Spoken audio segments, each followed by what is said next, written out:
到 Olive Young 一定唔可以錯過一個本土非常之人氣嘅品牌，佢哋嘅保濕產品好出名，就係連續攞咗5年嘅韓國保養品大獎品牌 Wellage。呢個品牌有一個 hero product 咧係無人不曉嘅，就係呢個珍珠 One Day Kit， 喺唔同嘅平台都係爆多人分享。好嘅地方咧就係佢急救好好啦，同埋佢係好細粒可以隨身攜帶。Wellage 咧有主打2個系列，水光珠珠呢個系列咧就係屬於補水系列啦，咁所以我就去試埋佢成條 line 唔同嘅產品啦。試完之後咧，發覺真係有驚喜，所以係值得同大家推薦。我唔想大家走寶。首先咧就係呢個保濕嘅精華，佢係用咗醫用級 100% 純度透明質酸，極致滋潤，而且佢獨家成分配方咧係可以做到12層疊加保濕咁犀利啊！第一印象，佢好抵用，100幾蚊有60ml，好大支啊，所以我用量都係好慷慨。佢個質地咧係好流質噶。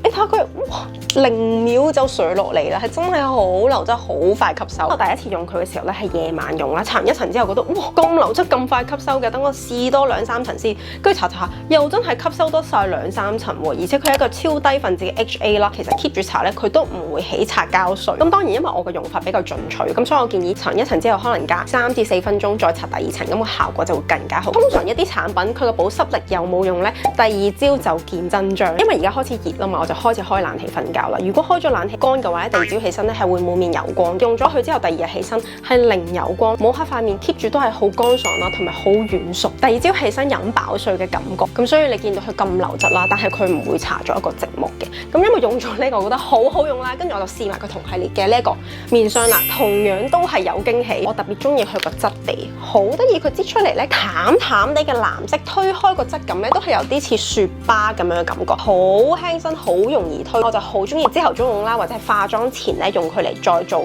進階嘅保濕咧都 OK 嘅，而佢亦都唔會同我嘅精華啦，或者係同我嘅任何化妝品打交嘅，係好舒服嘅。你睇下，好完咗咯，吸收咗咯。佢嘅質地係好輕盈啦，唔會黏立啦，好適合而家香港嘅天氣。而我最中意佢嘅效果咧，就係搽完之後2-3分鐘咧，你 feel 到佢真係索晒佢皮膚底層，跟住摸下嘅皮膚係軟熟，多咗一種自然嘅光澤感走出嚟。而嗰種光澤感係因為你皮膚飲飽水嘅效果，好容易推嘅。基本上你用粒好細粒豆嘅份量咧，就可以搽晒全塊面噶啦。啱啱講到嘅產品咧，其實而家香港嘅萬寧咧都可以買得到，咁就唔使揾代購啦。因為有時候揾代購係會中伏，可能會買到啲假嘢咁樣啦。而家就會做緊2件指定嘅 Wellage 產品咧，就有85折，當中包括咗頭先提及過嘅精華同埋 cream 都有。其實圍翻開就同韓國 Olive Young 差唔多。如果你咁啱遇上萬寧再有折扣嘅話咧，分分鐘仲平過韓國添。咁所以有興趣嘅話咧，就唔好錯過啦。